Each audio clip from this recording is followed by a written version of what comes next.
नमस्कार बच्चों, स्वागत आप सभी का Shri Shyam group of education के यूट्यूब चैनल पर। मैं विकास शर्मा आपको +1 की फिजिक्स करवा रहा हूँ और आज जो अपने टॉपिक पढ़ने वाले हैं वो अपना टॉपिक है यांत्रिकी में किसी समस्या को हल करना। ठीक है, यांत्रिकी में किसी समस्या को हल करना।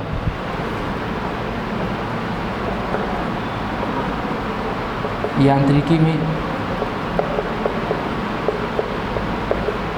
किसी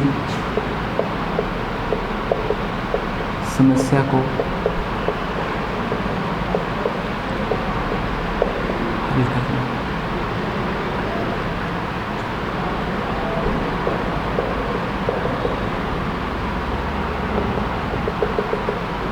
तो देखिए, यांत्रिकी में किसी समस्या को हल करना, तो आपको पता है कि यांत्रिकी जो है इसमें अपने बहुत सारी समस्याएं होती है। अपने उन समस्याओं का अध्ययन करते हैं और किसके अंदर करते हैं, अपने न्यूटन के गति के नियमों की सहायता से करते हैं। न्यूटन की गति के नियमों को काम में लेते हैं और उस प्रॉब्लम को अपने क्या करते हैं, सोल्व करते हैं। प्रॉब्लम का मतलब हो गया जैसे आपको कोई क्वेश्चन वगैरह दिया जाए और आपको किसी पिंड पर लगने वाले बलों के बारे में पूछा जाए, ठीक है, या उस पिंड के द्वारा अन्य पिंडों पर लगने वाले बलों के बारे में बोला जाए, तो वो अपने पास में क्या होता है, एक समस्या होती है। या अपने को किसी कण जो है उसकी गति के बारे में कहा जाए और विभिन्न बलों के अधीन वो वस्तु जो है अपने क्या कर रही हो, गति कर रही हो। एक बल तो सीधा सीधा लगने वाला है, वो है गुरुत्वीय बल। पृथ्वी क्या करती है, प्रत्येक वस्तु को अपनी ओर खींचती है। तो प्रत्येक वस्तु किसके अधीन गति करती है, गुरुत्वाकर्षण बल के अधीन गति करती है। तो यांत्रिकी में अपने क्या होती है, बहुत सारी समस्याएं होती है और उनके लिए अपने किसी समस्या को किस प्रकार से हल करना होता है, उसके लिए कौन कौन से स्टेपों को काम में लेना होता है, ये अपना टॉपिक है। ठीक है, हालांकि ऐसा प्रश्न कोई नहीं पूछेगा कि यांत्रिकी में समस्या को कैसे हल किया जाता है, क्योंकि ये तो अपने एक स्टेप होता है। जब अपने न्यूमेरिकल वगैरह करते हैं तो किस तरीके से उसे सोल्व करेंगे, वो अपना आज का टॉपिक है। लास्ट क्लास के अंदर अपने घर्षण को कंप्लीट किया है, अपने अधिकतम सुरक्षित चाल, न्यूनतम सुरक्षित चाल को कंप्लीट किया है। थोड़ा सा मैं आपको फिर से वो बताता हूँ।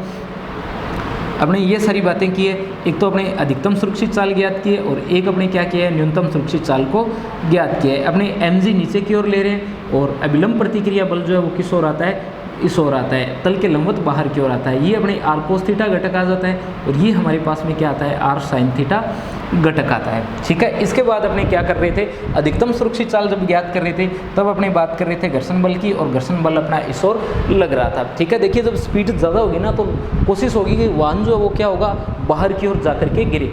तो वाहन जो है किस ओर जाकर के नहीं गिरना चाहिए, बाहर की ओर जाकर के नहीं गिरना चाहिए। अगर वो बाहर की ओर नहीं गिरेगा तो उसे अंदर की ओर खींचने वाला क्या होगा, कोई ना कोई एक बल होगा। वहाँ कौन सा बल लगेगा, वो घर्षण बल लगेगा और ढलान की वजह से उस बल का मान क्या होगा, अलग आएगा। तो यानी अपने जब अधिकतम सुरक्षित चाल की अपने बात कर रहे हैं तो बल को अपने क्या कर रहे हैं, इस ओर ले रहे हैं। क्यों ले रहे हैं, क्योंकि अगर वाहन की चाल ज़्यादा होती है तो वाहन क्या करेगा, वर्ताकार पथ से बाहर जा करके गिरेगा। तो वर्ताकार पथ में बनाए रखने के लिए अंदर की ओर एक बल क्या करता है, हमेशा कार्य करता है। इसी तरीके से जब अपने न्यूनतम सुरक्षित चाल की बात करते हैं तो इसी बल को अपने किस ओर लेते हैं, बाहर की ओर लेते हैं। ठीक है, किस ओर लेते हैं, बाहर की ओर लेते हैं। क्यों लेते हैं, क्योंकि अगर न्यूनतम सुरक्षित चाल की ज्ञात की जाए तो वाहन अगर धीमा चलेगा तो क्या होगा, वो अंदर की ओर जाकर के गिर जाएगा। अगर वाहन की स्पीड कम कर देंगे तो वो किस ओर जाकर के गिरेगा, अंदर की ओर जाकर के गिरेगा। तो एक घर्षण बल लगना चाहिए जो उसे क्या करे, अंदर की ओर गिरने से बचाए। तो उस बल की दिशा किस ओर आएगी, इस ओर आएगी। ठीक है, इस बल का मान कितना होना चाहिए, ये सारी बातें अपने लास्ट वीडियो के अंदर देखी है। ठीक है, और अपने फॉर्मूले जो है उनको भी हम लोगों ने व्युत्पन्न किया है। एक अपने घर्षण के साथ बात की है और एक बिना घर्षण के बात की है। बिना घर्षण के तो सीधा सीधा हम लोगों ने फॉर्मूला लिख ही दिया था, tan थीटा के रूप में जो फॉर्मूला आया था, और घर्षण के साथ में अपने ये सारी बल जो है उस जगह कार्य करते हैं। v का मान जो अपने ज्ञात किया है। ठीक है, और ऐसा आप लोग जानते भी हो। देखिए ये आपको जो सामने से दिख रहा है ना, ये क्या है, ये रियल में एक सड़क है। जैसे ये क्या है, एक सड़क है जो इस प्रकार से मुड़ रही है। जैसे ऐसे वर्ताकार सड़क आकर के ऐसे सामने से क्या हो जाए, मुड़ जाए। जैसे इस तरीके से ये क्या है, एक सड़क है। तो ये एक सड़क है जो सामने से मोड़ पर आपको दिखाई दे रही है। तो ये सीधी सड़क है और ये वाहन की फ्रंट जो है वो आपको क्या कर रही है, दिखाई दे रही है। और वाहन जो है वो सीधा आकर के यहाँ से मुड़ करके आगे की ओर बढ़ जाता है। ठीक है, तो ऐसा आप लोग भी देखते हो कि अगर आपको क्या हो, एक इस प्रकार का वर्ताकार कोई मोड़ वगैरह दे दिया जाए तो अगर वाहन की स्पीड अपने आपको क्या रखना है, वहाँ पर रखना है, तो आप लोग वाहन की स्पीड ज़्यादा रखते हो। अगर ज़्यादा रखोगे तो उस पथ पर वो बना रहेगा। ठीक है, वो कितनी ज़्यादा हो कि वो उसके बाहर जा कर के ना गिरे। और एक अपना कि वाहन की स्पीड अपने क्या कर रहे हैं, धीमी कर रहे हैं, तो आपको पता है कि अपने कितनी धीमी रखें कि वो उस वर्ताकार पथ पर गति करता रहे। अगर वो ज़्यादा धीमी होगी तो आपको पता है वाहन जो है वो वर्ताकार पथ में गति नहीं कर पाएगा। जो भी वर्ताकार पथ होता है वहाँ पर आप लोग देख सकते हो कि अगर कम स्पीड अपने रखेंगे एक निश्चित स्पीड से, तो वाहन जो है वर्ताकार पथ के अंदर गिरेगा। और अगर स्पीड ज़्यादा कर देंगे एक निश्चित स्पीड से, तो वाहन क्या करेगा, उस पथ को पार करके बाहर निकल जाएगा। तो ये टॉपिक अपने लास्ट क्लास में पढ़ा है। अब अपने यांत्रिकी में समस्या की बात कर रहे हैं, तो सबसे पहले अपने क्या किया जाता है, देखिए सबसे पहला जो अपना स्टेप होता है उसके अंदर अपने एक क्रमिक आरेख खींचते हैं, और उस आरेख के अंदर अपने क्या करते हैं कि समस्या में जितने पिंड हैं उनके जितने संयोजन वाले भाग हैं उन सबको अपने क्या किया जाता है, एक क्रमिक आरेख के द्वारा दर्शाया जाता है। एक क्रमिक आरेख के द्वारा अपने क्या करते हैं, उस समस्या को दर्शाते हैं। ठीक है, यानी जैसे कोई एक वस्तु है उस पर क्या कर रहे हैं, बहुत सारे पिंड जो है वो बल लगा रहे हैं, तो सभी का अपने क्या करते हैं, एक क्रमिक आरेख बना लेते हैं। आरेख बनाने के बाद में अपने पास में दूसरा स्टेप आता है। दूसरे स्टेप के अंदर अपने क्या करते हैं, अपने जो पिंडों का संयोजन है उसका एक सहायक भाग चुन लेते हैं, और वो जो सहायक भाग है वो अपना क्या कहलाता है, निकाय कहलाता है। यानी अपने उसमें से एक निकाय का क्या कर लेते हैं, चयन कर लेते हैं, और निकाय के बाद में जितना पार्ट अपना बचता है वो क्या कहलाता है, परिवेश कहलाता है। तो अपने जो आरेख है उस आरेख में से अपने निकाय जो है उसे चुन लेते हैं। तीसरा अपने इसके अंदर क्या आता है कि अब अपने एक और आरेख खींचते हैं जिसमें क्या होता है, केवल निकाय होता है और शेष बल होते हैं। ठीक है, अपने क्या करते हैं, अपने निकाय बनाने के बाद में एक आरेख और बनाते हैं, एक आरेख और बनाते हैं, और उस आरेख के अंदर सिर्फ किसे दर्शाते हैं, निकाय को दर्शाते हैं, और निकाय के ऊपर लगने वाले बलों को लिखते हैं। यानी निकाय ले लेते हैं और जो बल लगा रहे हैं केवल उन बलों को लिखते हैं, बाकी सारा डायग्राम जो है वो अपने क्या कर देते हैं, छोड़ देते हैं। जैसे ये मानो कि ये पिंड है, इस पर ये पिंड बल लगा रहा है, ये बल लगा रहा है, यहाँ से बल लग रहा है, ये तो अपने इनके क्रमिक आरेख की बात होगी। फिर अपने एक पार्ट लेते हैं जिसका अपने अध्ययन करना है, उसे अपने निकाय के रूप में चुन लिया। जैसे ये अपना क्या हो गया, निकाय हो गया, बाकी जो पीछे बचा वो क्या हो गया, परिवेश हो गया। ये सारे क्या कर रहे हैं, इस पर बल आरोपित कर रहे हैं। ठीक है, तो अब इसके बाद में अपने क्या किया जाता है, एक आरेख और बनाया जाता है। उस आरेख के अंदर अपने सिर्फ क्या किया जाता है, निकाय को दर्शाया जाता है और उस पर लगने वाले बलों को दर्शाया जाता है, और इसे अपने किस नाम से जाना जाता है, इसे अपने बल निर्देशक आरेख के नाम से जाना जाता है। इसे अपने क्या कहते हैं, बल निर्देशक आरेख जो है वो काम में लेते हैं। ठीक है, इसे अपने क्या कहते हैं, इसे कहते हैं बल निर्देशक आरेख। इसे किस नाम से जाना जाता है, इसे जाना जाता है बल निर्देशक आरेख के नाम से। अब देखिए, अगर अपने जरूरत हो तो जैसे ए के द्वारा बी पर बल लगाया जा रहा है तो उसे अपने किससे लिख सकते हैं, एफ से लिख सकते हैं। इसी तरीके से बी के द्वारा अगर ए पर बल लगाया जा रहा है तो अपने उसे किससे दर्शा देते हैं, माइनस एफ से दर्शा देते हैं। तो ये भी अपने क्या कर सकते हैं, समस्या को हल करते समय काम में ले सकते हैं। ठीक है, तो ये वैसे तो कोई टॉपिक बनता नहीं है, क्योंकि ये टॉपिक अपने जब क्वेश्चन वगैरह सोल्व करते हैं, न्यूमेरिकल वगैरह सोल्व करते हैं, तो उसमें अपने को काम में लेना होता है। देखिए, सबसे पहले क्या किया जाता है, पिंड को लिया जाता है, उस पर जितने सारे पिंड बल लगा रहे उन सभी को लिया जाता है, और एक आरेख अपने क्या कर देते हैं, बना देते हैं। उनमें से जिसका अपने को अध्ययन करना होता है उसे अपने निकाय के रूप में चुन लेते हैं, और जो पीछे बचता है वो क्या कहलाता है, परिवेश कहलाता है। फिर अपने क्या करते हैं, तीसरे स्टेप में एक आरेख और बनाते हैं। उस आरेख में सिर्फ निकाय होता है और निकाय पर लगने वाले बल होते हैं। हालांकि अपने यहाँ पर क्रिया प्रतिक्रिया के नियम को जरूर ध्यान में रखते हैं, तो निकाय लेते हैं और निकाय के ऊपर लगने वाले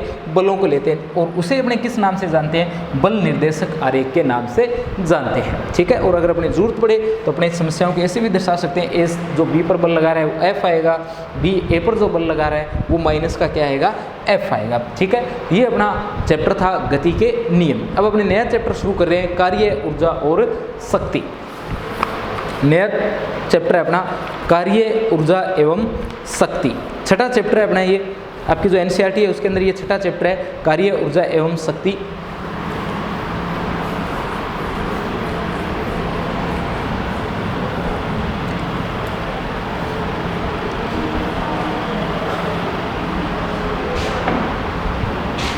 चैप्टर नंबर 6, कार्य, ऊर्जा एवं शक्ति। ठीक है, कार्य, ऊर्जा एवं शक्ति। तो देखिए, अब तक जो आपका सिलेबस था या आपका जो अर्धवार्षिक का एग्ज़ाम आता था, जैसे आपका एग्ज़ाम होता था तो उस एग्ज़ाम में, अर्धवार्षिक के एग्ज़ाम में फर्स्ट फिजिक्स से छठे चैप्टर तक के जो चैप्टर है वो पूछे जाते थे। ठीक है, अब तो चलो अपने कोरोना की वजह से थोड़ा सिस्टम चेंज हो गया है, परंतु पुराना जो सिस्टम था उसके अंदर अपने छठा जो चैप्टर है कार्य, ऊर्जा, शक्ति, यहाँ तक का सिलेबस जो है वो आपके अर्धवार्षिक के अंदर पूछा जाता था। सबसे पहले अपने जो शुरुआत करते हैं वो शुरुआत करते हैं कार्य से। ठीक है, कार्य जो है, कार्य का क्या मतलब है, कार्य। यहाँ से कार्य की कुछ एक बेसिक बात करेंगे, फिर अपने कुछ पॉइंटों को पढ़ेंगे और फिर से कार्य जो है उसे पढ़ना शुरू कर देंगे।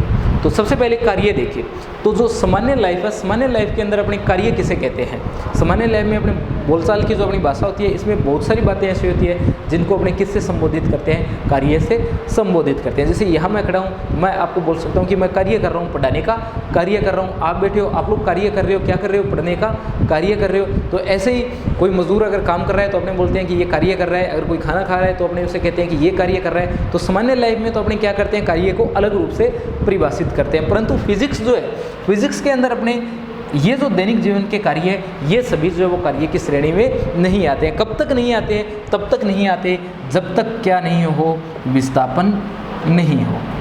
ठीक है, फिजिक्स के अंदर अपने कार्य करना किसे कहा जाएगा, फिजिक्स के अंदर कार्य करना तभी कहा जाएगा जब क्या होगा, वस्तु पर बल आरोपित होगा। यानी वस्तु जो है, वस्तु पर क्या लगेगा, बल लगेगा, और बल लगने से वस्तु में क्या होगा, विस्थापन होगा। केवल उसी समय उसे किस नाम से जाना जाएगा, कार्य के नाम से जाना जाएगा। बाकी जो भी सारी बातें हैं उसे अपने फिजिक्स में कार्य से नहीं बोलेंगे। जैसे अपने पढ़ रहे हैं, एक ही जगह बैठे हुए लगातार पढ़ते जा रहे हैं, तो उसे अपने क्या नहीं मानेंगे, उसे अपने कार्य नहीं मानेंगे। क्यों?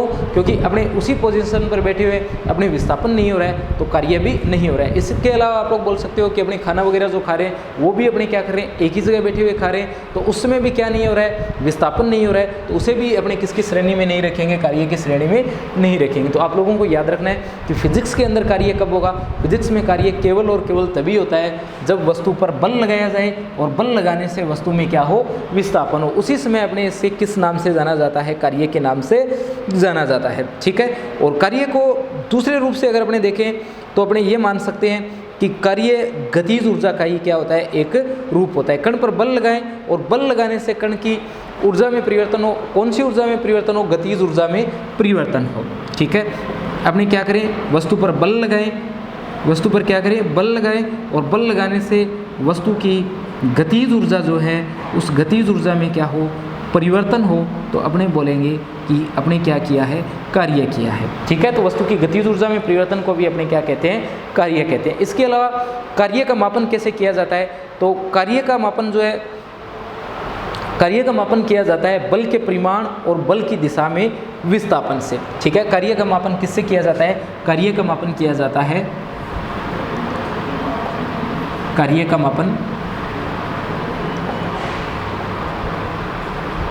कार्य का मापन किया जाता है बल का परिमाण और बल की दिशा में विस्थापन से। तो कार्य का मापन अपने किससे करते हैं, बल के परिमाण और बल की दिशा में जो विस्थापन है, इन दोनों के गुणनफल से क्या किया जाता है, कार्य का मापन किया जाता है। इन दोनों के गुणनफल से अपने क्या करते हैं, कार्य का मापन करते हैं। बल और बल की दिशा में विस्थापन, इन दोनों का गुणनफल क्या कहलाता है, कार्य कहलाता है। जैसे अगर अपने ये मान करके चले कि कोई एक वस्तु है, उस पर क्या हो रहा है, F बल लग रहा है। जैसे हमारे पास में कोई वस्तु है और उस पर कितना बल लगा रहे हैं, अपने F बल लगा रहे हैं, तो देखिए क्या होगा। और ये भी मान लेते हैं कि वस्तु पर F बल लगाने से उसमें विस्थापन कितना हो रहा है, S हो रहा है। देखिए कार्य की बात करें तो कार्य बराबर होगा, कार्य बराबर बल गुणा बल की दिशा में विस्थापन, यानी W बराबर होगा F इंटू S के।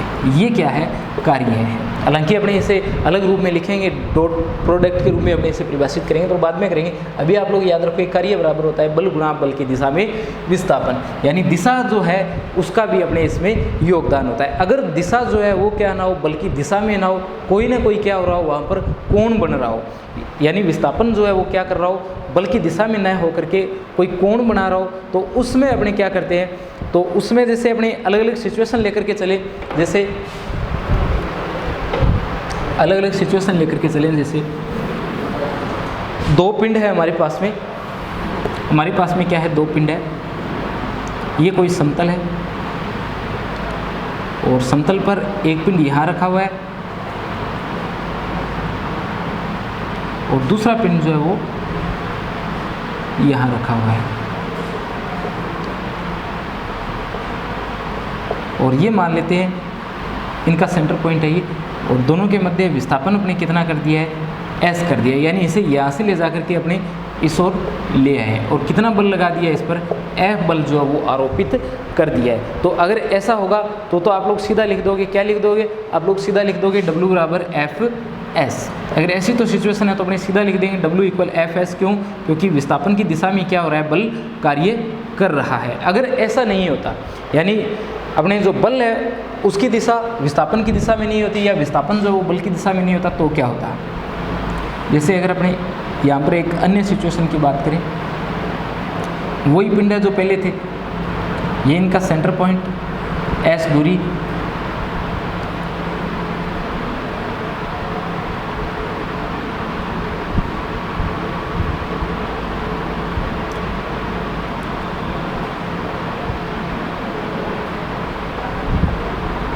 विस्थापन कितना है दोनों के मध्य, एस है, और अपने बल जो है वो अब की बार किस दिशा में लग रहा है, इस दिशा में लग रहा है। ठीक है, अपने बल जो है उसे क्या कर रहे हैं, थीटा कोण बनाते हुए बल जो है वो आरोपित किया जा रहा है। बल क्या है, विस्थापन की दिशा से थीटा कोण बनाते हुए ऊपर की ओर है। तो इस साइड जो घटक आएगा वो क्या आएगा, एफ कोस थीटा आएगा। इस साइड जो अपने घटक लेंगे वो क्या लिखेंगे, एफ कोस थीटा लिखेंगे। ऐसी जो सिचुएशन होगी, यहाँ जो डब्लू लिखोगे, यहाँ डब्लू क्या लिखोगे, एक तो एस लिखोगे, ये जो एस है, और दूसरा क्या करोगे आप लोग लिखोगे एफ कोस थीटा। आप लोगों ने क्या लिखा, आपने लिखा डब्लू इक्वल एस, और इस साइड क्या आ जाएगा, एफ कोस थीटा आ जाएगा। अगर ये सिचुएशन नहीं होती तो क्या होता,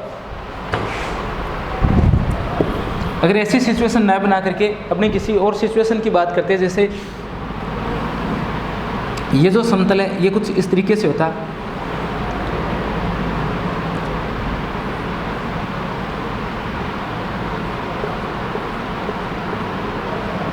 और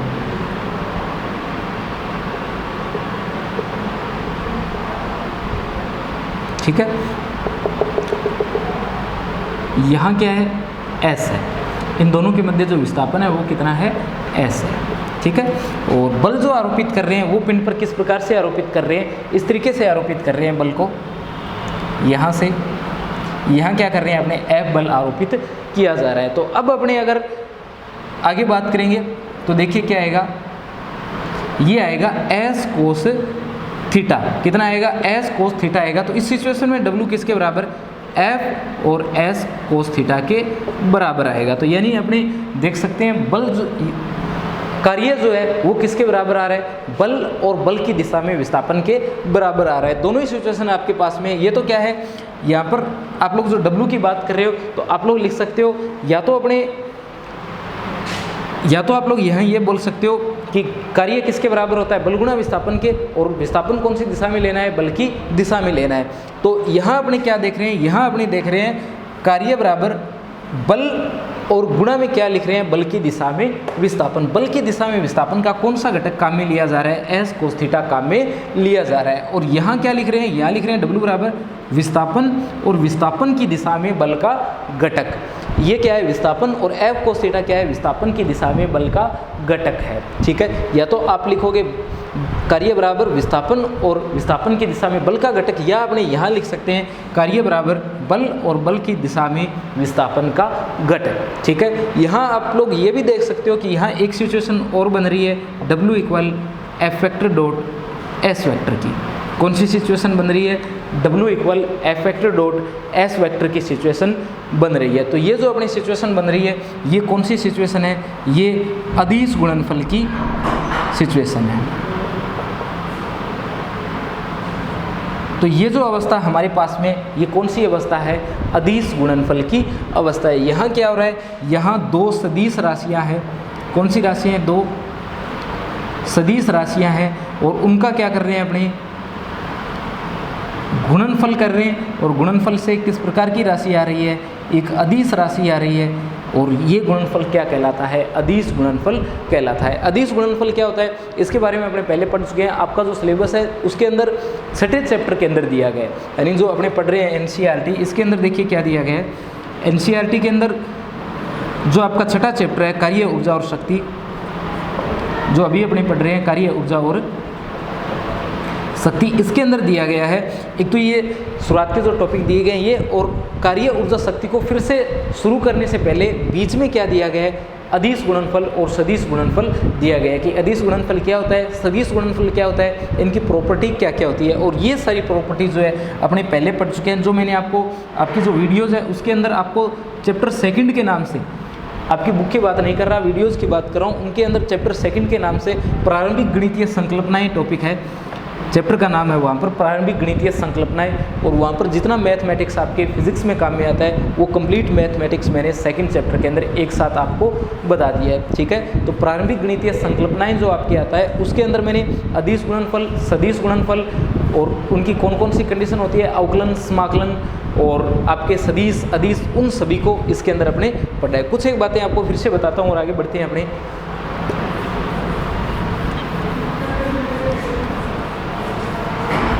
देखिए इन्हें,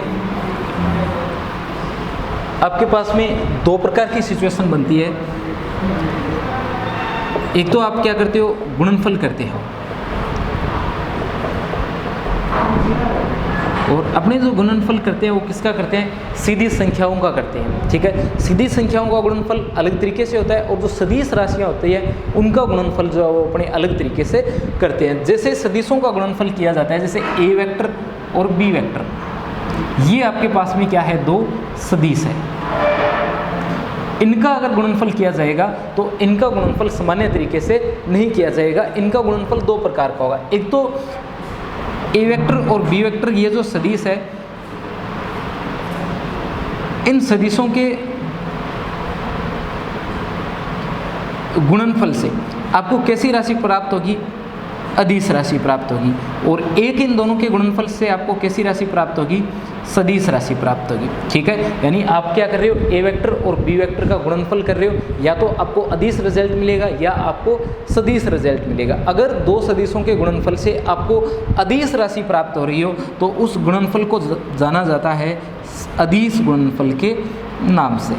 यानी 2 सदिशों का जब क्या किया जाता है, गुणनफल किया जाता है और आपको अदिश राशि प्राप्त होती है तो उस गुणनफल को जाना जाता है अदिश गुणनफल के नाम से। और अगर 2 सदिशों का गुणनफल किया जाए और वो गुणनफल किस प्रकार की राशि हो, सदिश राशि हो, तो उस गुणनफल को जाना जाता है सदिश गुणनफल के नाम से। किस नाम से जानते हैं अपने?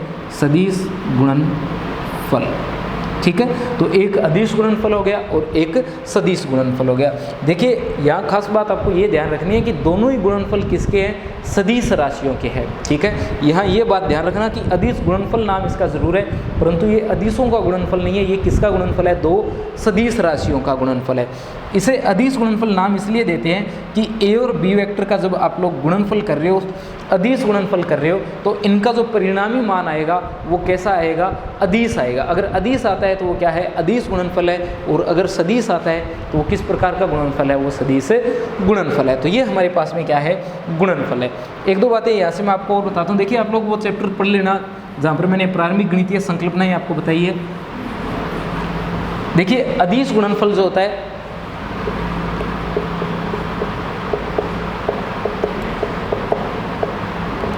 अदिश गुणनफल जैसे किसका करना हो?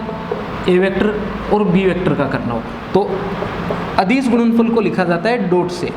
किससे लिखा जाता है? डॉट से लिखा जाता है। ए वेक्टर और बी वेक्टर इन दोनों के बीच में अपने क्या बनाते हैं? एक डॉट बनाते हैं या एक बिंदु बनाते हैं। इस बिंदु के द्वारा क्या किया जाता है? अदिश गुणनफल को दर्शाया जाता है। और अपने लिख देते हैं ए बी कोस थीटा। ये क्या आता है? इन दोनों के अदिश गुणनफल का रिजल्ट आता है ए बी कोस थीटा। ए क्या है? ए वेक्टर का परिमाण है। बी क्या है? बी वेक्टर का परिमाण है। और थीटा ए और बी के बीच का कोण है, ठीक है। और अगर ये कैसा गुणनफल होता?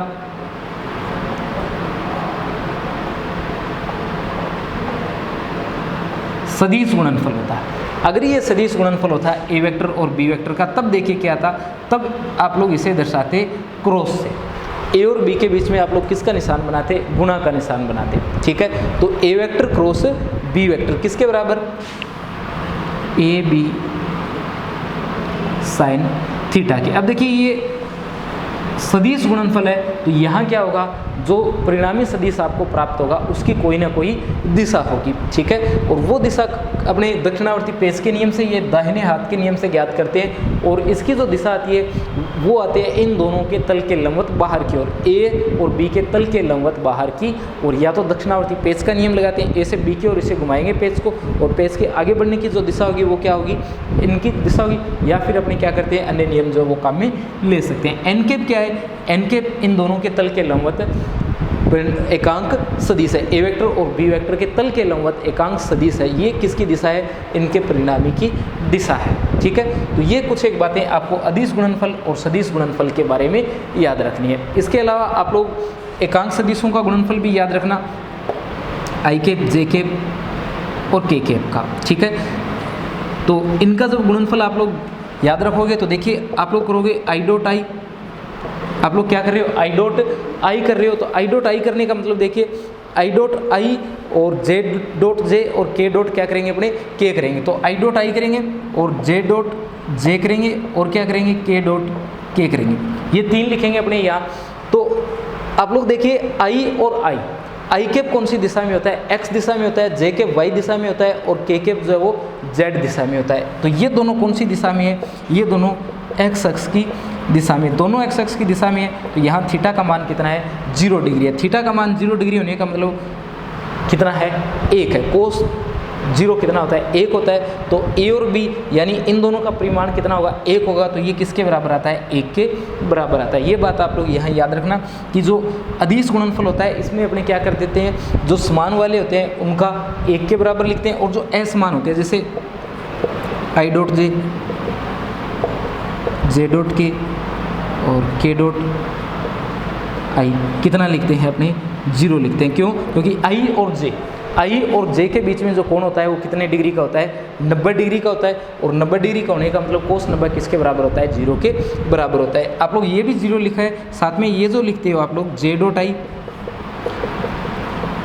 के डॉट जे और के डॉट आई या आई डॉट के, इसे भी किसके बराबर लिखा जाता है, 0 के बराबर लिखा जाता है। इसके अलावा जो अपने पास में सदिश गुणनफल होता है, सदिश गुणनफल के अंदर अपने जो क्रॉस प्रोडक्ट वगैरह करते हैं उसके बारे में भी आप लोगों को ध्यान रखना है कि इसके अंदर अपने किस प्रकार से सोल्व करते हैं। इसके अंदर आप लोग बस इसे ध्यान रखना, क्रॉस को और क्रॉस का अपने क्या करते हैं, मान रखते हैं। जब ये टॉपिक अपने फिर से आएगा उसके अंदर अपने फिर से सदिश गुणनफल को पढ़ लेंगे। तो ये कुछ एक बातें हैं अदिश गुणनफल के बारे में जो आप लोगों को पता होना चाहिए, ठीक है। तो अपने टॉपिक पढ़ रहे हैं कार्य के बारे में। तो देखिए कार्य आगे क्या होता है, कार्य और गतिज ऊर्जा की बात कर लेते हैं कि कार्य और गतिज ऊर्जा जो है उसका आपस में किस प्रकार से संबंध होता है।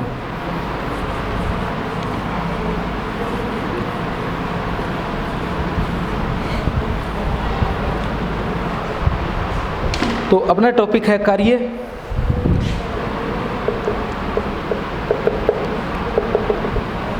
कार्य के बारे में बची हुई बातें अपने बाद में करेंगे, पहले मैं आपको इसके मात्रक और विमा के बारे में बता देता हूँ। कार्य, गतिज ऊर्जा क्या होती है अपने नेक्स्ट वीडियो में देख लेंगे। तो सबसे पहले कार्य के बारे में देखिए।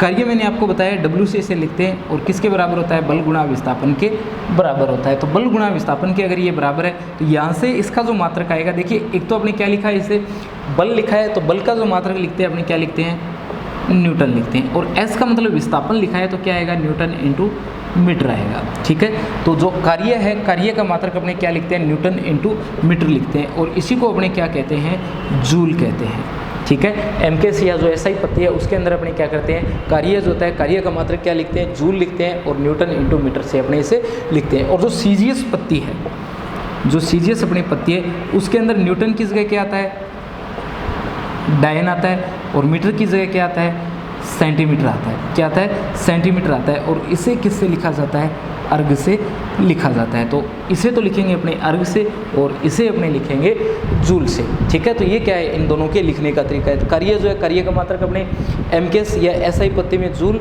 जो सीजियस पत्ती है उसके अंदर अपने कार्य का मात्रक क्या आता है, अर्घ आता है। एक आपको इसके अंदर याद रखना है कि जो अपना 1 जूल है वो किसके बराबर होता है, वो 10 की पावर 7 अर्घ के बराबर होता है। ठीक है, 1 जूल किसके बराबर है, 10 की पावर 7 अर्घ की। तो कार्य के बारे में बची हुई बातें अपने नेक्स्ट वीडियो में देखेंगे।